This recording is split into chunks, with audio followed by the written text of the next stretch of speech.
আসসালামু আলাইকুম। Technique easy এডুকেশনের পক্ষ থেকে নবম দশম শ্রেণীর শিক্ষার্থীদের জানাচ্ছি শুভেচ্ছা। টেকনিক ইজি এডুকেশন তোমাদের জন্য নিয়ে এসেছে ইজি বায়োলজি বইটি, যার একটি পার্ট হচ্ছে প্রিভিয়াস বোর্ড প্রশ্নগুলো অ্যানালাইসিস করা। এখানে প্রিভিয়াস বোর্ড প্রশ্ন অ্যানালাইসিস ছাড়াও তোমাদের জন্য অনুশীলনের প্রশ্নগুলো সমাধান করে দেওয়া আছে, বিগত বছরে আসা এমসিকিউগুলো সমাধান করে দেওয়া আছে, বেসিক পার্ট রয়েছে, এছাড়াও রয়েছে রোড টু মিশন 100 এবং রোড টু মিশন সাইক্লোনের মতো সাজেশনগুলো, যা তোমার বায়োলজি প্রস্তুতিটাকে আরও জোরদার করবে বলে আমার প্রত্যাশা। দেখো, তুমি দেখতেই পাচ্ছ আমাদের এই বইটাতে আরও সংযোজিত আছে কিউআর কোড, যেটা স্ক্যান করার মাধ্যমে তুমি যাতে এই প্রশ্নটা আরেকটু সহজে বুঝতে পারো আর একটু সহজে যাতে আয়ত্ত করতে পারো, যার জন্যই আমাদের এই প্রচেষ্টা। আমাদের বইটাতে কিন্তু অসংখ্য কিউআর কোড রয়েছে, প্রতিটি সমস্যার সাথে তুমি একটি করে কিউআর কোড পাচ্ছ। সেক্ষেত্রে তুমি যখন এই প্রশ্নটা সমাধান করতে যাবে, কোনো অসুবিধা অনুভব করলে কিউআর কোডটি স্ক্যান করার মাধ্যমে সাথে সাথে একজন শিক্ষক এসে তোমার সাথে এই প্রশ্নগুলো আলোচনা করবে, যার মাধ্যমে তোমার এই প্রশ্নটার কোনো ডাউট থাকলে ওটা সলভ হয়ে যাবে, অথবা আয়ত্ত করার ক্ষেত্রে আরেকটু সহজ হবে বলে আমি মনে করি। তোমরা কিন্তু ইতিমধ্যে যারা আমাদের বইটি সংগ্রহ করে নিয়েছো তাদেরকে অসংখ্য ধন্যবাদ, যারা সংগ্রহ করেনি তারা শীঘ্রই সংগ্রহ করে নাও। এখন দেখো, আমাদের এই বইটি হতে চলেছে বাংলাদেশের প্রথম ডিজিটাল একটা বই, যেখানে তুমি বইয়ের সাথে সাথে শিক্ষক ফ্রি পেয়ে যাচ্ছ। এর জন্য তোমাকে আলাদা কোনো কোর্স ফি দিতে হচ্ছে না, আমাদের কোর্সের সবগুলো ভিডিও তুমি এখানে বইয়ের ভিতর ইনক্লুড পেয়ে যাচ্ছ। সেক্ষেত্রে দেখো, আজকের পর্বে আমরা বরিশাল আর দিনাজপুর দুইটা বোর্ডেই মানে সমন্বিতভাবে আসা 19 সালে আসা একটা প্রশ্ন নিয়ে যদি তোমাদের সাথে আলোচনা করি। দেখো, এখানে উদ্দীপক হিসেবে একটা চিত্র দেওয়া আছে, ফুল গাছের একটা চিত্র, যেখানে পাতার উপরে সূর্যের আলো পড়তেছে এবং কার্বন ডাইঅক্সাইড গৃহীত হচ্ছে। তাহলে সূর্যালোকের উপস্থিতিতে পত্ররন্ধ্র দ্বারা গৃহীত কার্বন ডাইঅক্সাইড, মূলম দ্বারা শোষিত পানি এবং পাতায় উপস্থিত ক্লোরোপ্লাস্টের সহযোগিতায় যে খাদ্য তৈরির প্রক্রিয়াটা, এটাকে আমরা কি বলি? সালোক সংশ্লেষণ প্রক্রিয়া। তাহলে তুমি এই চিত্রটা দেখেই বুঝতে পারতেছো এখানে সালোক সংশ্লেষণ বোঝাচ্ছে, তাই না? সূর্যালোক আছে আর কার্বন ডাইঅক্সাইড আছে, তাহলে এটা হলো একটা সালোক সংশ্লেষণ প্রক্রিয়া। এরপরে দেখো ক নম্বরে কি বলছে, যে জৈব মুদ্রা কি? জৈব মুদ্রা হচ্ছে তোমার এটিপি। এটিপিকে জৈব মুদ্রা বলা হয়, কিন্তু কেন বলা হয়? কারণ এটিপি হচ্ছে তোমার শক্তি জমা করে রাখে। এখন টাকা পয়সা আমরা কি করি? জমা করে রাখি। কি জন্য জমা করে রাখি? খারাপ সময়ে যাতে ব্যবহার করতে পারি। সেক্ষেত্রে তোমার এরকম যদি হয় কখনো, কোষের যাবতীয় কার্যাবলী সম্পন্ন করার জন্য তোমার প্রয়োজনীয় শক্তি নাই, ওই শক্তিটা সাপ্লাই দিবে কে? এই যে এটিপিটা।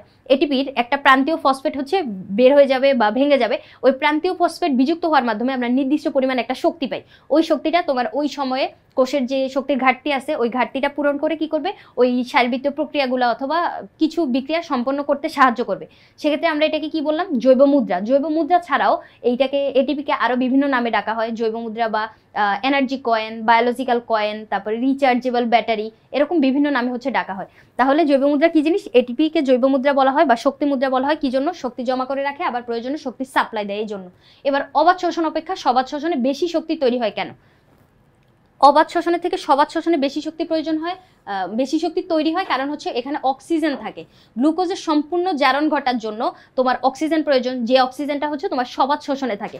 সবাধ শোষণ বিক্রিয়াগুলো সম্পন্ন হওয়ার জন্য তোমার অক্সিজেন প্রয়োজন। ওই অক্সিজেন খাদ্যবস্তুটাকে বা গ্লুকোজটাকে সম্পূর্ণভাবে জারিত করে ফেলে।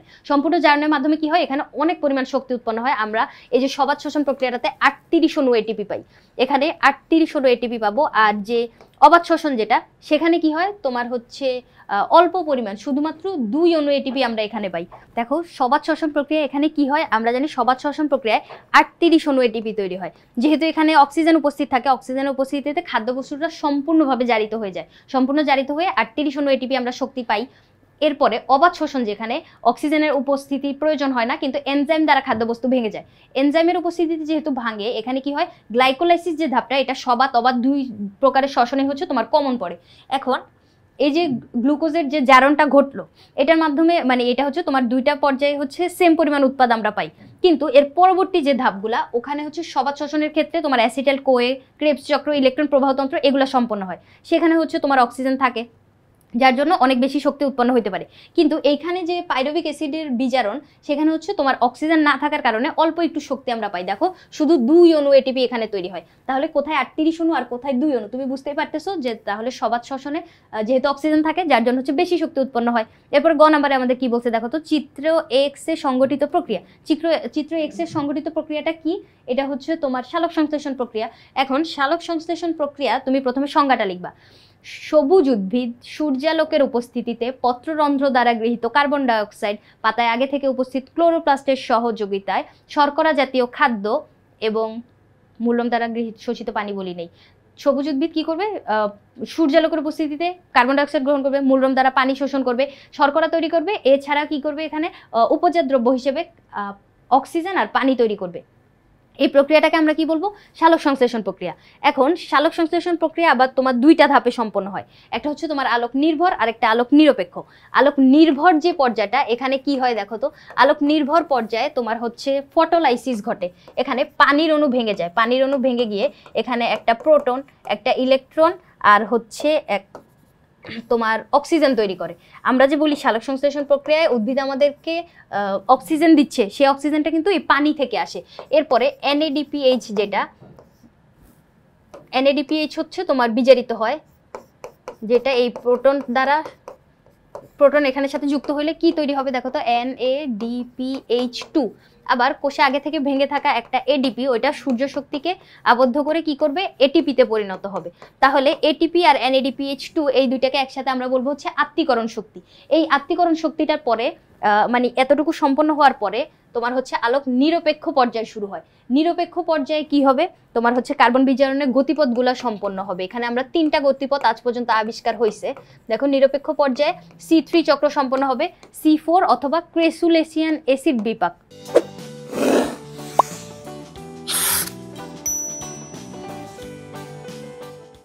এই যে 3টা গতিপথ আজ পর্যন্ত আবিষ্কার হইলো, কেলভিন হচ্ছে তোমার C3 চক্রটা আবিষ্কার করছে, যার জন্য এটাকে তুমি চাইলে কেলভিন চক্রও বলতে পারো। এখানে প্রথম স্থায়ী পদার্থ হিসেবে 3 কার্বন বিশিষ্ট একটা যৌগ তৈরি হয়, সেটা হচ্ছে তোমার 3-ফসফোগ্লিসারিক অ্যাসিড। ওই ফসফোগ্লিসারিক অ্যাসিড উৎপন্ন হওয়ার জন্য এটাকে হচ্ছে তোমার C3 চক্র বলা হয়। আবার C4 চক্র হচ্ছে তোমার হ্যাচ ও স্ল্যাগ দুইজন বিজ্ঞানী মিলে আবিষ্কার করছে।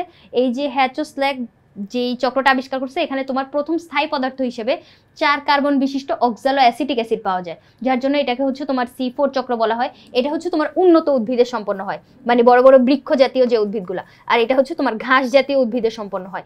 ঘাস যেমন হচ্ছে তোমার আখ, ভুট্টা, নটে শাক, দূর্বা ঘাস, এরকম অ্যামারোনোথাস, ওইগুলাতে কি হয়, তোমার C4 চক্রটা সম্পন্ন হয়। আর ক্রেসুলেসিয়ান অ্যাসিড বিপাক যেটা, এটা হচ্ছে তোমাদের বইয়ে একটু আলোচনা করা নেই, শুধু নামটা লিখে দেওয়া আছে।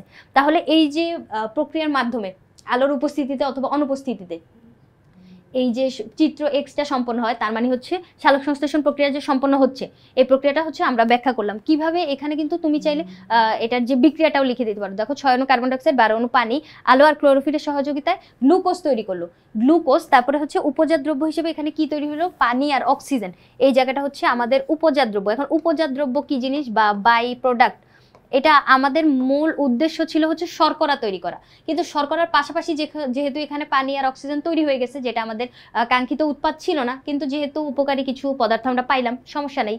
তাহলে এই যে উপজাত দ্রব্য, এটা হচ্ছে কাঙ্ক্ষিত উৎপাদ ছাড়া এক্সট্রা যে জিনিসটা উৎপন্ন হয়েছে।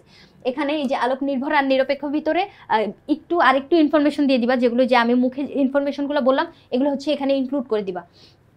এরপরে আমাদের ঘ নাম্বারে কি বললো, ঘ নাম্বারে আমাদের এরকম বলছে যে জীবজগতে উক্ত প্রক্রিয়ার গুরুত্ব, তার মানে সালোক সংশ্লেষণ প্রক্রিয়ার গুরুত্ব।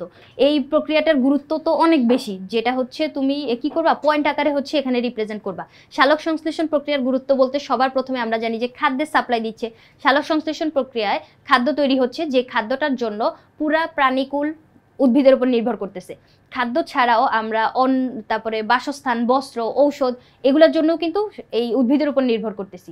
এখন সালোক সংশ্লেষণ প্রক্রিয়া যে খাদ্যটা তুমি পাচ্ছ, ওই খাদ্যটা ভেঙে শক্তি উৎপন্ন করার জন্য তোমার আবার অক্সিজেনের প্রয়োজন। ওই অক্সিজেন কোত্থেকে পাচ্ছ, উদ্ভিদ দিচ্ছে। তাহলে তুমি খাদ্যের জন্য উদ্ভিদের উপর নির্ভর করতেছো, অক্সিজেনের জন্য হচ্ছে উদ্ভিদের উপর নির্ভর করতেছো। আবার তোমার প্রাণীকুলে বেঁচে থাকার জন্য তো অক্সিজেন প্রয়োজন। আবার তোমার জন্য বিষাক্ত যে পদার্থটা, বিষাক্ত পদার্থ যে কার্বন ডাইঅক্সাইড, ওইটা কিন্তু উদ্ভিদ অ্যাবজর্ব করে নিয়ে নিচ্ছে, যার জন্য বায়ুমণ্ডলে তোমার অক্সিজেন আর কার্বন ডাইঅক্সাইডের একটা ভারসাম্য বজায় থাকতেছে। তাহলে এখানে দেখো, তোমার শ্বসন প্রক্রিয়া সম্পন্ন হওয়ার জন্য দৈনন্দিন জীবনে কার্যাবলী, মানে যত ধরনের কাজ আছে, সব কাজ সম্পন্ন করার জন্য কিন্তু তোমার শক্তি প্রয়োজন। ওই শক্তিটা আবার শ্বসন প্রক্রিয়ার মাধ্যমে সম্পন্ন হবে। ওই শ্বসনের প্রয়োজনীয় উপাদান হচ্ছে তোমার খাদ্য আর অক্সিজেন, যেটা এই সালোক সংশ্লেষণ প্রক্রিয়ার মাধ্যমে আসতেছে।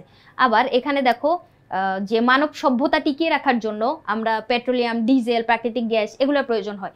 এই উপাদানগুলো আমরা আবার কই থেকে পাইতেছি, আমরা কিন্তু এগুলোর জন্য পরোক্ষভাবে উদ্ভিদের উপর নির্ভর করতেছি।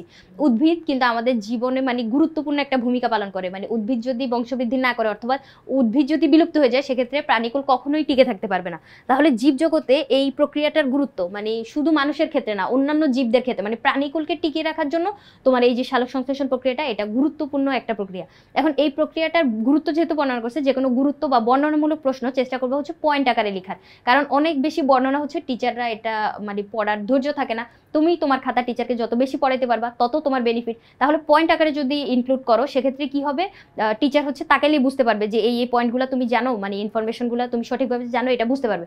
তাহলে এভাবে সুন্দর করে আমার কথাগুলোই, মানে যেগুলো আমি তোমাকে বুঝিয়ে বললাম, এগুলোই যদি তুমি পরীক্ষার খাতায় রিপ্রেজেন্ট করতে পারো, আই হোপ সিকিউতে তোমরা একটা স্ট্যান্ডার্ড মার্কস সিকিউর করতে পারবা। প্রিভিয়াস বোর্ড প্রশ্নগুলো অ্যানালাইসিস করা তোমার পরীক্ষায় ভালো ফলাফল করার জন্য এফেক্টিভ একটা প্রসেস, যার জন্য আমাদের এই ইজি বায়োলজি বইটাতে তোমাদের জন্য বিগত কয়েক বছরের বোর্ড প্রশ্ন অ্যানালাইসিস করে দেওয়া আছে। আজকের পর্ব এই পর্যন্তই, পরবর্তী পর্ব দেখার আমন্ত্রণ রইল। ধন্যবাদ সবাই।